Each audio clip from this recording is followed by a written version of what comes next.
Good morning, Ronnie. Good morning, Rabbi. Morning, Rabbi Prague. Good morning, Ronnie. Larry, good morning. How you doing? Well, when you read the news, you could be sick. Yeah, you just don't know what's going on.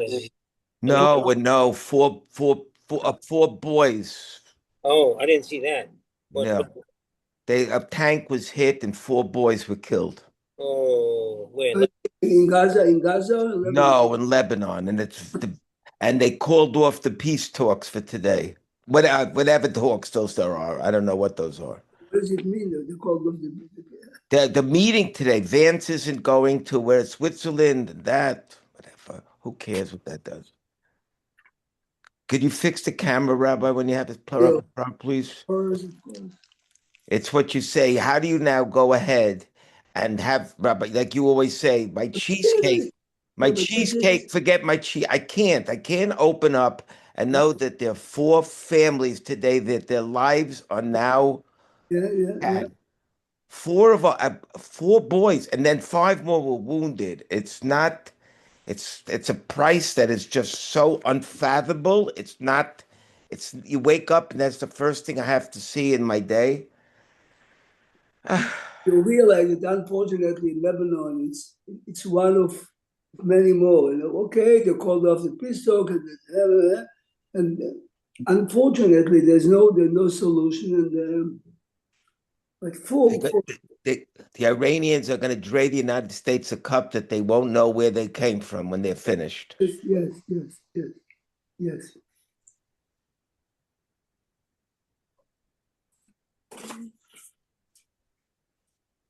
So basically, Israel is in the first point that they started.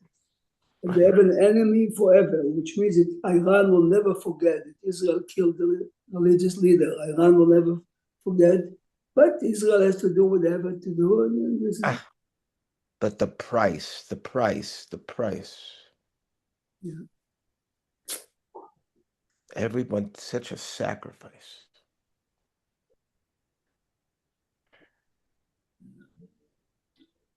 The Mishnah says in Pirkei Avot, איזה היא מחלוקת שהיא לשם שמיים? זה מחלוקת בית שמאי ובית הלל. So you have the names of the two people that argue, בית שמאי ובית הלל. ואיזה היא מחלוקת שלא לשם שמיים? זה מחלוקת קורח ועדתו. If you are giving me the names of the two people in מחלוקת לשם שמיים, why don't you say זו מחלוקת קורח ומשה? זו מחלוקת קורח ועדתו. Of course, the Mishnah means קורח ועדתו against Moshe. But say it. The truth is, there was no unity in the Korach's camp. See, this is the point. The Mishnah wants to emphasize that even amongst Korach's supporters, everyone had his own agenda, yes? The 250 just wanted the Ketoret. Korach wanted to become the Nasi, which means hate unites people very, very often. But all the Arabs hate Israel. Among themselves, they'll stab each other. Yes? There is a published letter that Rabbi Zalman Auerbach apologized to Rabbi Feinstein, strongly disagreeing with him on the halachic issue. And Rabbi Feinstein writes back, well, you have to apologize. This is what Torah is about. But it's interesting how he writes, he says, what is the apology for? The biggest lesson of the parasha is that as far as we are human beings, as far as there are human beings, there is always machloket. But the machloket stems from what? From you have more than I. Thank you. When was the first machloket, or because of power? Cain and hell. Correct. This is after Adam HaRishon was created. But even before Adam HaRishon was created, the Gemara says, "Vayivra Elokim et shtei hameorot." Emerald, right. Emerald, Two luminaries, Hagedolim, they're both equal. Then the next pasuk says, "את המאור הגדול לממשלת היום, ואת המאור הקטן לממשלת הלילה." And then the pasuk says that the moon became smaller. Why? Because the moon came to complain, we cannot have two kings running the same country. So Hashem says, okay, you go. And says the Khatam Sofer, you see that jealousy was in the universe before human beings were created. And be'emet, competitiveness is very healthy. The question is, what am I competing with, and what am I trying to get? See, if I always think that what he has is better than I have, I'll never get anywhere. The Kli Yakar has a very fascinating observation. He says,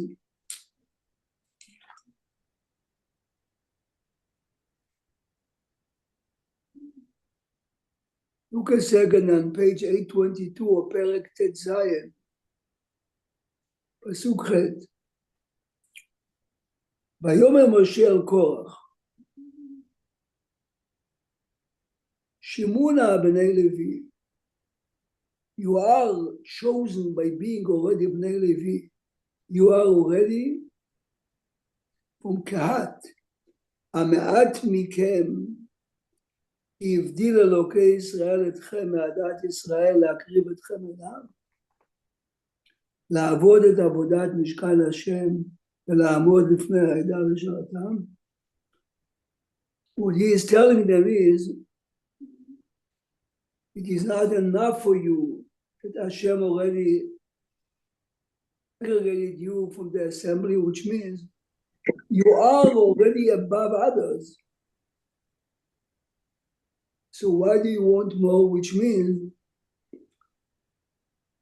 the roots of the argument is,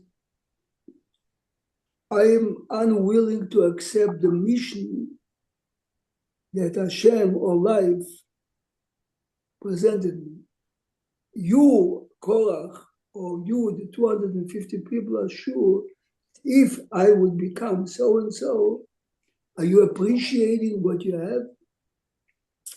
Says the Kli Yakar, what Moshe is really telling them, by questioning that, be'emet, You question Hashem. this is exactly questioning Hashem. Right? I would love, right?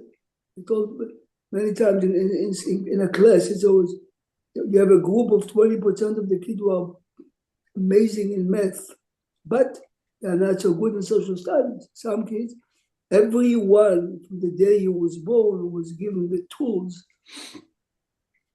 to swim and to sail through life. Ameat mikem means you never appreciated what you got. But deep inside, what he's telling him is like this. You are claiming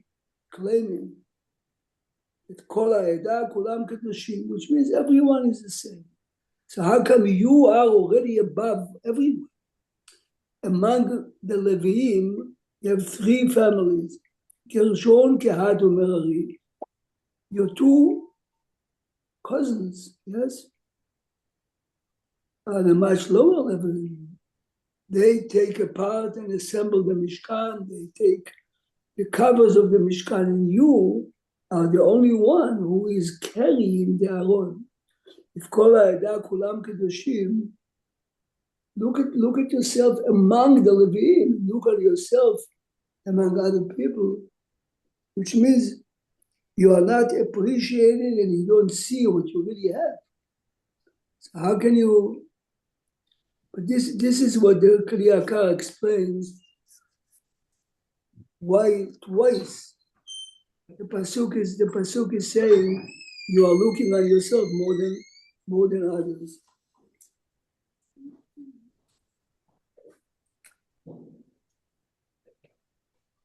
There is a fascinating midrash. The first chapter in Tehillim is Ashrei Haish asher lo halach ba'atzat resha'im u'bemoshav leitzim lo yashav. So Moshav leitzim means it's a group of people who are making a mockery. Listen carefully. Very famous midrash, but listen carefully. It says, Korach made fun of Moshe and Aaron that night. He said, tomorrow we're going to have the public debate.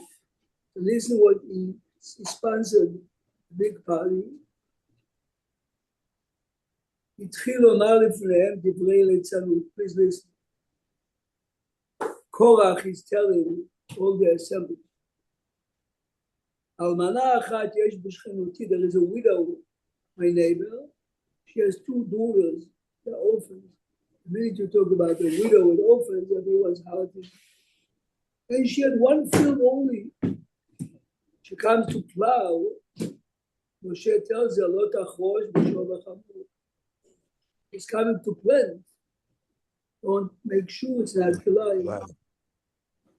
After the season, she's coming to harvest. You have to give leket, you have to give shikha, you have to payah.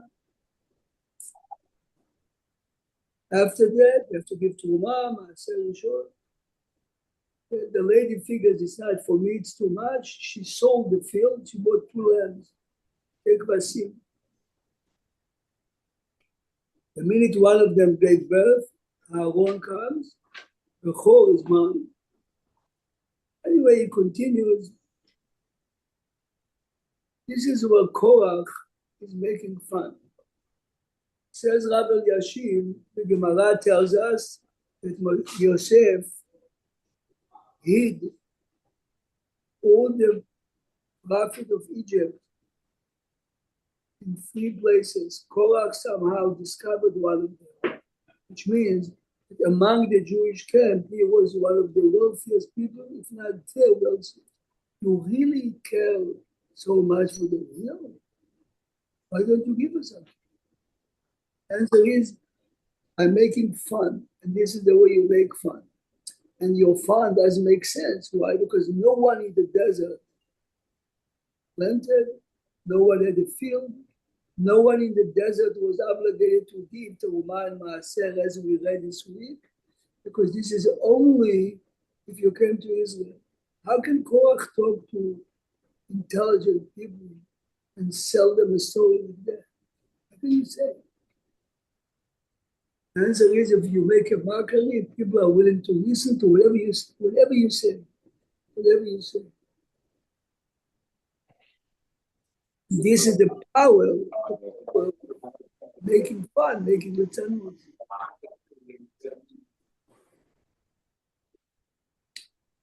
We saw this week that after Korach and his people were swallowed, it says, by Ilonua, the next day,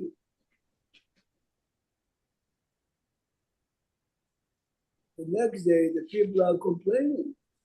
It's your fault. Hashem says to Moshe, take from each Nasi mateh, a stick. Everyone should write his name on it. And Moshe is placing it overnight in Kodesh HaKodeshim. You look at the psukim a second. Kach meitam, this is in page 830. Kach meitam mateh lebeitav. 12 מטות איש את שמו תכתוב על מטה. And Aaron's name, Hashem says in advance to the Nesi'im, each one should tell his tribe, והיה האיש אשר אבחר בו, the chosen one, מטהו יפרח. His mate is going to blossom.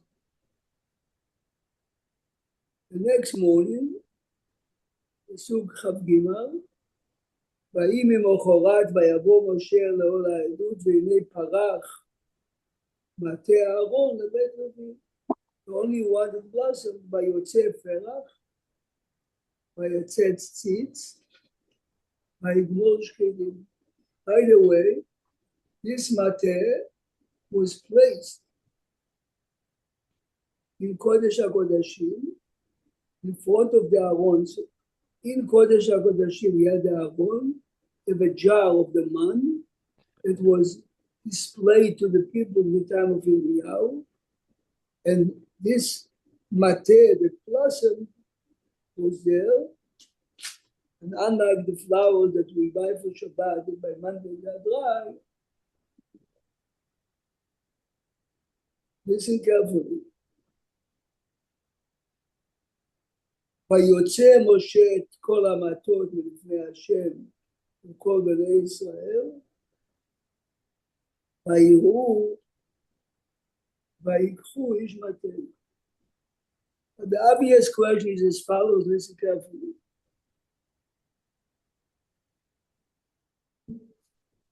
If this was really the final miracle, it convinced everyone, not Shimon, not Yehuda, not Zebulun, not Binyamin. The only matter that blossomed is Aaron. Remember, the fact that many people went to the ground is only a siman that Moshe is the Shaliach of Hashem. But people still complained about Shevet Levi. Here is the proof. Why didn't Hashem do it right away? When Korach and his people are coming to complain, why didn't Moshe say, everyone should have a representative, give me a mater, give me staff, and let's see. This is in front of everyone. We have a similar case in Sefer Melachim. In Sefer Melachim, Chiel Beit HaEli, the man who rebuilt Yericho and lost all his children, is in the state of Avilut. And apparently he was a dignified man, important man. Eliyahu Hanavi and Achav, the king, are coming to pay. Eliyahu failed to come, obviously. At the house of Chiel Beit HaEli, says Achav to Eliyahu, there is no doubt that his children died, not because he rebuilt Yericho as the curse of Yeshua. Yeshua curse, whoever rebuilds is going to lose all his children. And the proof for it is Achav says to Eliyahu, says in the Chumash, that if the Jewish people are worshipping idols,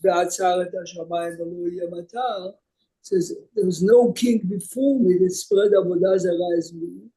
And look how nice the country is doing so well.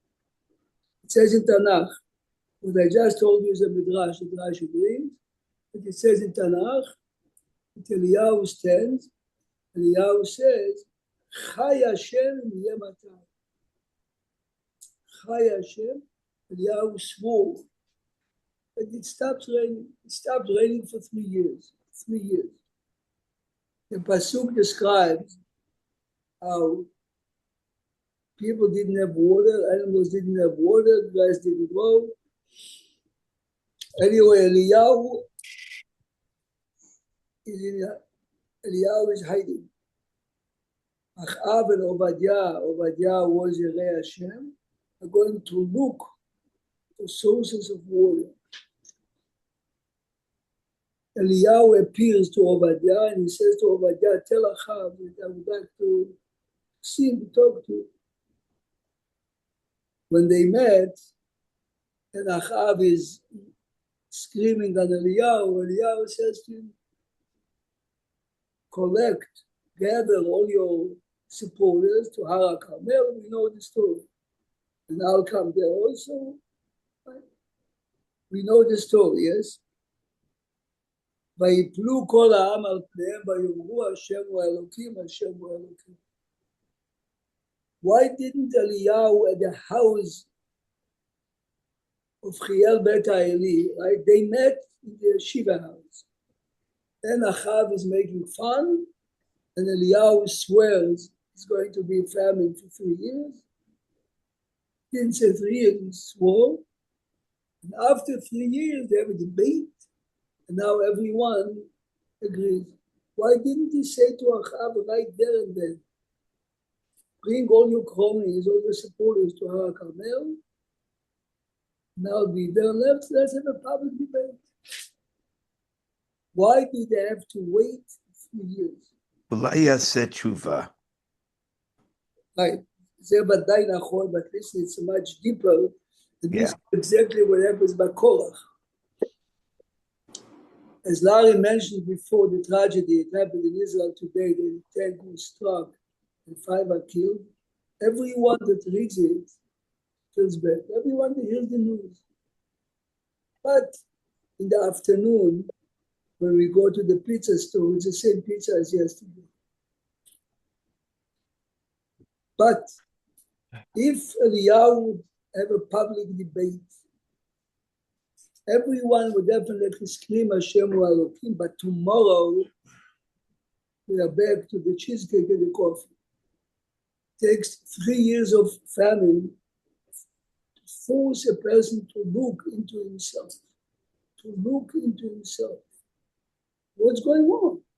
Remember, this is 3 years. In a country that without war, nothing will go.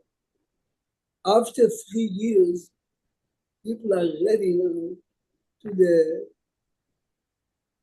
debate in Har HaKarmel. And when people say Hashem hu Elokim, this is a real Hashem hu Elokim who penetrates and goes in. It's about amok מאוד. Yes. I mean, we had in Flatbush a fellow that was, one of the longest times in. And he describes, he says. He was what? Rabbi, he was the longest what? He was in jail 459 days, more than anyone. And he describes, What a hostages you think? What a hostages? So he describes, he says, finally I realized I have to talk to someone. He was talking to Hashem every day. I mean, of course, at the end, why did he find Hashem in the tunnels in Gaza, not as in his nice house wherever he lived? The answer is we're human. And everything goes fine. Sometimes the message goes in only if you're forced to. Look how many parents, how many relatives of those who suffered from October are coming now to America. They're building new communities. They come up with interesting ideas, libraries, schools, whatever. Everyone has his own. We didn't do it before. We didn't think about it before. Very often, when we are forced to look into ourselves and we have no way to move,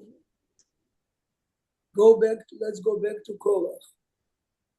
The question was, why didn't Moshe tell Korach right away here? Each one should give a Mate, you and Aaron, and every Nasi. Let's put it in Kodesh HaKodashim. Let's see. The answer is everyone will definitely be very impressed, but tomorrow is another day. But when everyone is standing and a huge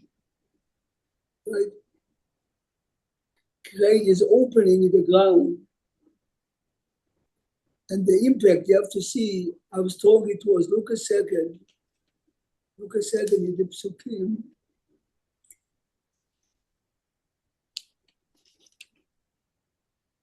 Look at page 826.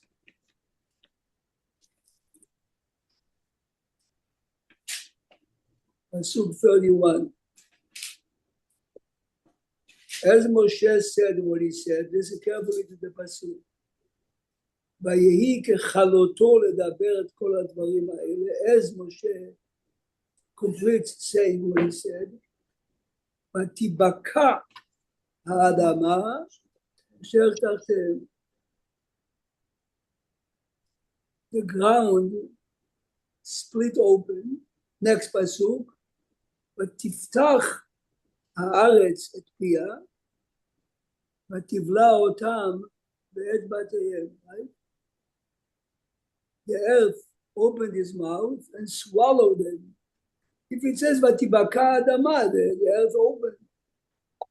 As you, of course, I'm sure you heard before, that many people who deny the Torah say, well, this was an earthquake. Moshe Rabbeinu knew in every earthquake, even if the land opens, this is what happens here. The earthquake, but Tiftach says the Alshich 400 years ago,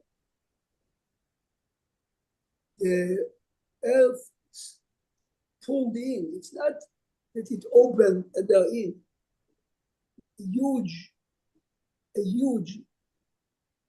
part of the earth is open. Now everyone is swallowed in. You might be now reading a paper or coming in. Imagine the impact to the point that Chazal say that if neighbors of Korach a mile away borrow a pot or a pen, also was swallowed in. Imagine the impact. After people saw that, it shook people to the core. Then the miracle of the Mateh, that Mateh Aaron was blossoming, made an impact. Which means again, in life, since October 7th, for sure, yes. Everyone had many stories, and every story is really moving. And the point is, if we take a story and just try to analyze it and internalize it, makes an impact. Otherwise, Rabbi, if you have such an impactful first event, what do you need the mates for afterwards? You know, it's the opposite. Like it's a good question. So look a second in the Psukim, Jeffrey. Look at the Psukim. Look at 828, or look at Perek Yud Zayin. Pasuk Vav. וילונו כל עדת בני ישראל ממחרת על משה ועל אהרון, לאמור אתם המיתם את עם השם. Can you imagine?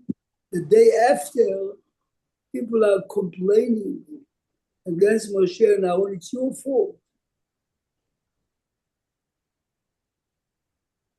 And Hashem says, Hashem was so upset, Hashem says to Moshe, move away and I'm going to annihilate everyone. And this is when Aaron runs with the Ketoret.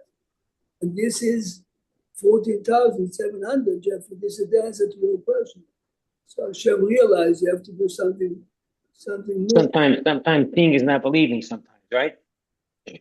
It's that even after this, things didn't change. People thought that Moshe is controlling Hashem. Even though the miracle, of course, is from Hashem, Hashem is listening to Moshe, not vice versa. Like the language the commentators Eli say is, they thought Moshe Rabbeinu asked Hashem.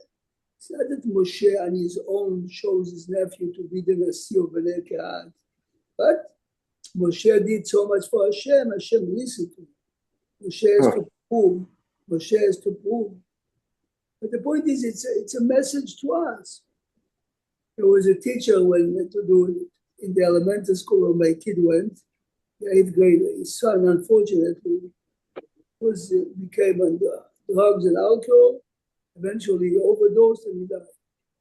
the day of the funeral, many of his son's friends, and he took all the friends, I'm making up the number, let's say 10, 15, he says, let me take you to the back here in the funeral home. He says, here, this is the casket, and he opened the cover.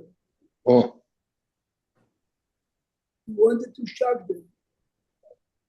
Did it help or not? I don't know. But the idea, of course, was that sometimes you're facing such a strong experience, and if you internalize it correct,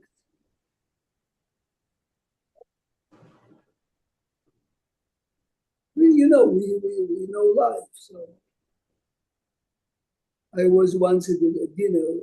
It happened, it was a Flatbush dinner, and on every table had a wine that Karma Mizrahi then introduced, Chateau, a good French white wine. How did I know? I'm not a drinker, but the Shabbat before had a guest, he brought it, so obviously you have to open it. So I told a guy next to me, try the wine, it's a good wine. He said, no. And nothing better to talk to him. It was 5 minutes later, I suggested again. And he says to me, if you really want to do me a favor, take the wine away from the table. An alcoholic. Other table. wow. You know this? He says, my father was alcoholic. And I look at a bottle of wine and remember my youth. I remember my father. I remember his behavior. See, he grew up in a bottle of wine. Imagine that. Hashem, after everyone was watching how they are being swallowed, now what's really amazing, it's really fascinating. Look a second on page 826. Honey, you have the house calling your house and see normally you have the Chumash. Look at Perek Yud Zayin. Perek Yud Zayin, Pasuk Aleph. וידבר השם אל משה לאמור, אמור אל אלעזר בן אהרון הכהן, אלעזר, not אהרון, וירם את המחתות מבין השרפה. He has to collect now 250 pens, remove the fire, take all the machtot, and cover the mizbeach. ויהיו לאות לבני ישראל. And the pasuk says, זיכרון לבני ישראל, למען אשר לא יקרב איש זר, אשר לא מזרע אהרון ולהקטיר תורה לפני השם. When I was a teenager, every time you came into Yerushalayim, you saw on the two sides burned vehicles from the 1948 war. Right after the 67 war, many of us remember many monuments. This is when we feel fresh. Who remembers the monument near outside of the Lion's Gate? That Hashem says, let's put it around the Mizbeach to remind everyone. This is really a souvenir of an experience. Souvenir of your experience.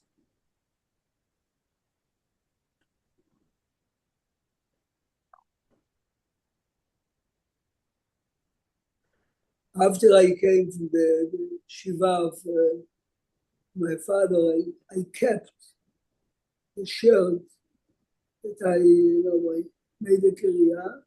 I thought to myself, every so often I look at it, and for the first few weeks or months I did, then it meant nothing, right? We are human. It's not unless I decide that because of so and so, I am nicer today. I'm speaking less Lashon Hara. I am praying better. I'm giving more tzedakah. Only a physical act can make an impact on a person. Listen carefully now. Why is Hashem telling Moshe to tell Elazar to collect all the machtot. Should have told Aaron to do it. Aaron is in charge of the Mizbeach. Why is he telling it to his son? Comes the Meiri. The Meiri is a Rishon in Masechet Berachot. Listen what he says. The Gemara in Berachot is telling us that Rabban Gamliel, who was the Nasi, felt that he has to treat Rabbi Yehoshua, who was the greatest student, all the students, to treat him in a strong, harsh way. And the students felt that this was too much. So after 3 times, there was a revolution. They decided to change, to take Rabban Gamliel off his position. He was returned after a short time, but fine. Now the question was, who should replace him? This is good. So candidate number 1, who was really the one to be Nasi, was Rabbi Yehoshua. He was the greatest. Says the Gemara, no. Why no? Because every time the ex-Rosh Yeshiva, Rabban Gamliel, comes and he hears a lecture from Rabbi Yehoshua, it would remind him of what happened. So they elected at the end Rabbi Elazar ben Azariah. Says the Meiri, this is the reason why Hashem is telling Elazar to collect the machtot and not Aaron. Because imagine if Aaron now is going and he's speaking every mate, what he does to the family. Yes? Imagine if Aaron is the one who takes it and places it around the Mizbeach. 250 people, dignified people, made a very big mistake. So says the Meiri, out of sensitivity to the families of the victims of their own choice, obviously. Rabbi Prague? Yes. In the Torah Shalema, it says, "B'nei ma ne'emar le'Elazar v'lo ne'emar la'Aaron, l'fi sheshnei b'nei Aaron al hakravat ha'esh sarah metu." Okay. Amar HaKadosh Baruch Hu, Shnei benav metu al iskei hamachta, yavo zeh v'yikaper al bamach. Beautiful. I never heard it. Yofi, thank you. What's English? What's English? It's new. He says Moshe, Aaron lost 2 children because of the machtav, because of the fire pan that they did I see. without permission. Let another descendant of Aaron, yes, do it as a kapara for the others. Very nice. But you know, every time, we talked about it this week, all the miracles, everything that happens, and every week we get to shul and we read the Parshiot, and Bnei Israel, what people are we that everything is a machlaikas? Yeah. This is the question. I mean, I never saw it. You cross the Yam Suf, you have man, you have everything, you fight, and Amalek gets, it just... This is the question of questions. What is wrong with us that even to this day, it must be... It's human nature. Human nature. We ever hear the expression, "What'd you do for me today?" I agree, Ron, but it's just... I'm just talking about us as a people. He's saying this, but this is bad. Even myself. I mean, you see everything, and it's kochi votes and yadi. It's all... Imagine if in Israel all the fractions will come together. He is afraid for Trump anymore. We will not be. The unity gives us such a strong power, but this is the mamash. And the only time we're united, chas v'chalila, the Arabs make trouble, we're united. That's the only time when we fight as a nation. Otherwise, we would kill ourselves. This faction would kill. This faction would kill. I never saw such... You read the papers in Israel, you would think... It's nonstop. It's relentless. But that's the whole purpose, meaning we're at that level, and it allows us to rise to the next level. Meaning, the question: do we, Jeffrey? Do we? Huh? The question is: do we ride to the next level? People do. Not me and you, Larry, but some people do. No, I'm the worst. But I'm thinking, you just Unfortunately, That's- adversity does that. You take God forbid 9/11, the whole country came together. October 7th, obviously, everybody came together But that's a temporarily. big price, Ronnie. Adversity, yeah, People, adversity. but Adversity people does that it. come together, Why do we have to pay such a big Mixed win. price.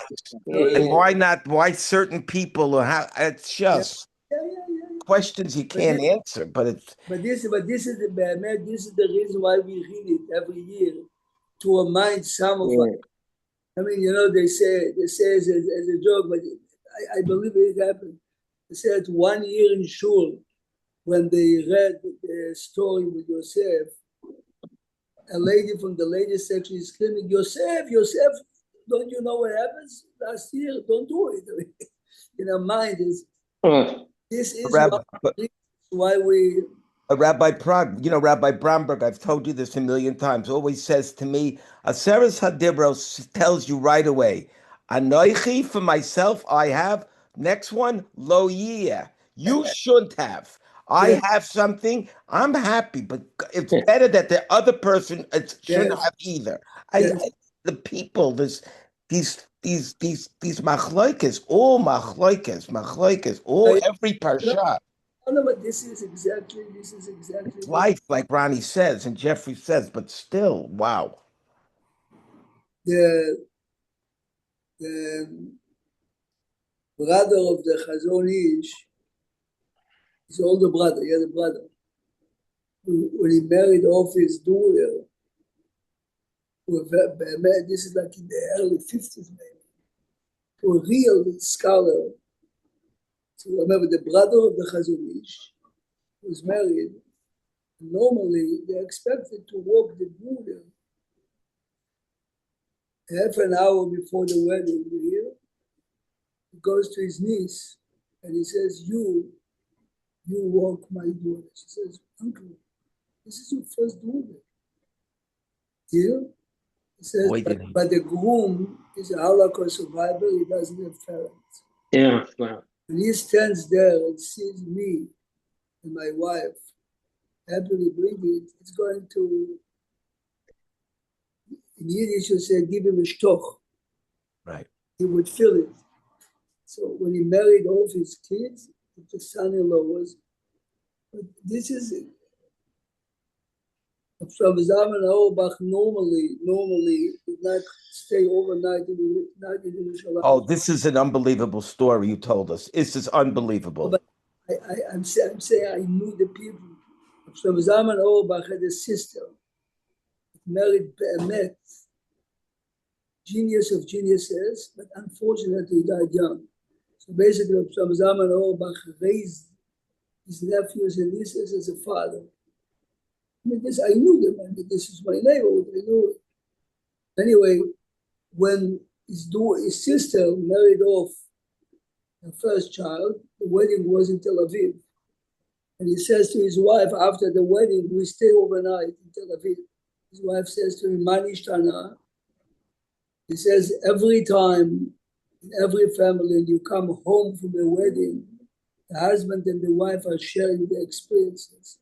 My sister has no one to share it with. Me and you are going to stay in the same housing. But this is this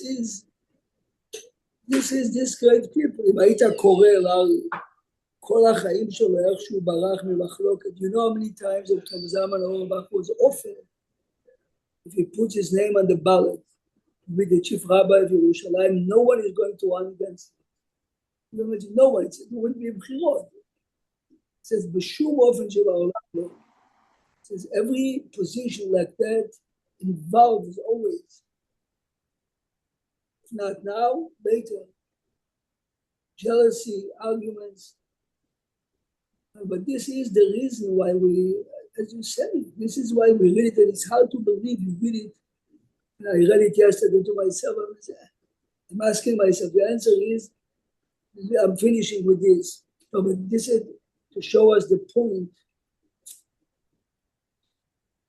If you realize in the beginning, the parasha begins, one of the people that joined Korach was On ben Pelet. On ben Pelet was from Reuven. Later, when the parasha describes who went down, says Korach, his family, his supporters, Datan Ba'aviram, but the name of On ben Pelet, Not there. not there. His his wife telling him to stay home?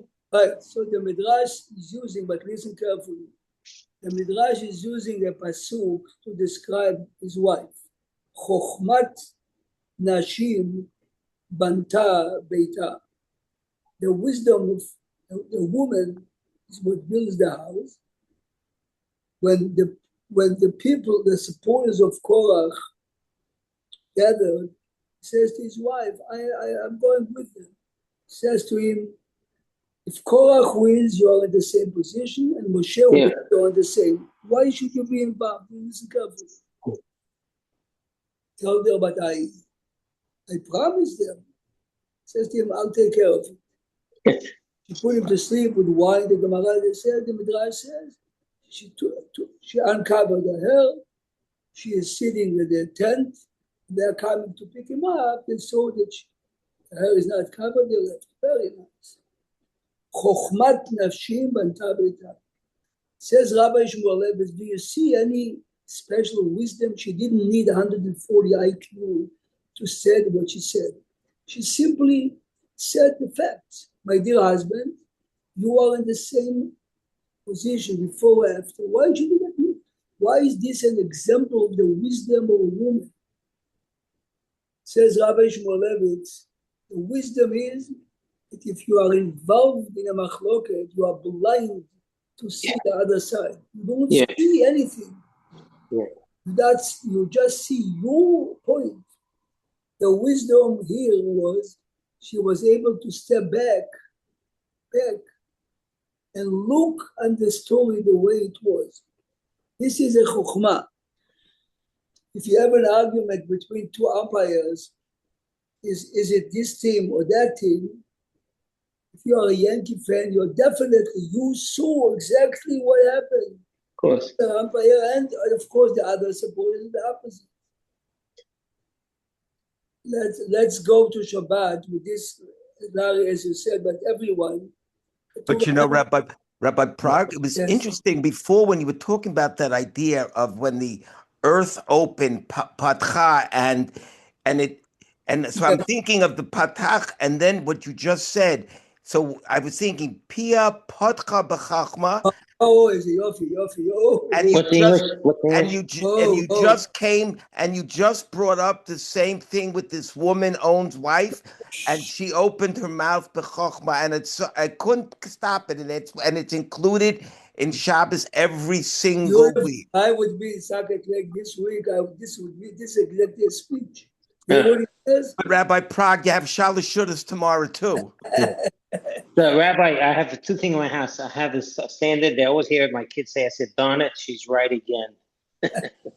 But I'm in the middle of a lecture where someone says that having machlokes is an isa d'oraisa. So I'm going to figure the lecture and I'll send it to you, Rabbi Prague. And then there's another one I attended class this week.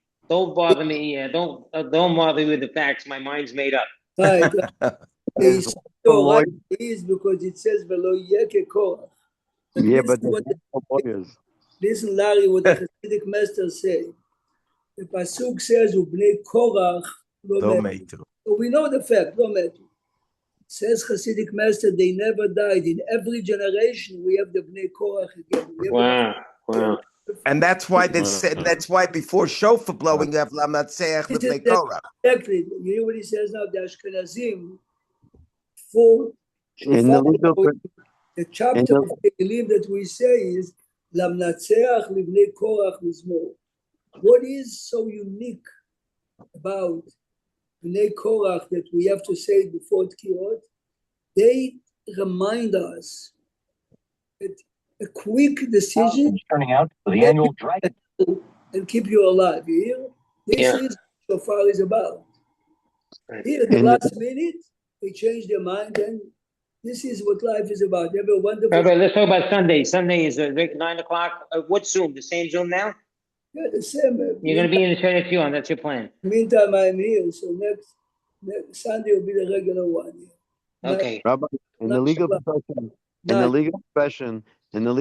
they say a lawyer who represents himself has a fool for a client. Yeah, of course. Of course. Very good. You Shabbat can't. shalom, A everyone. good Shabbos, everybody. Shabbat shalom. Shabbat shalom. Good. Thank you, everybody. Thank you, Rabbi Prague. Bye.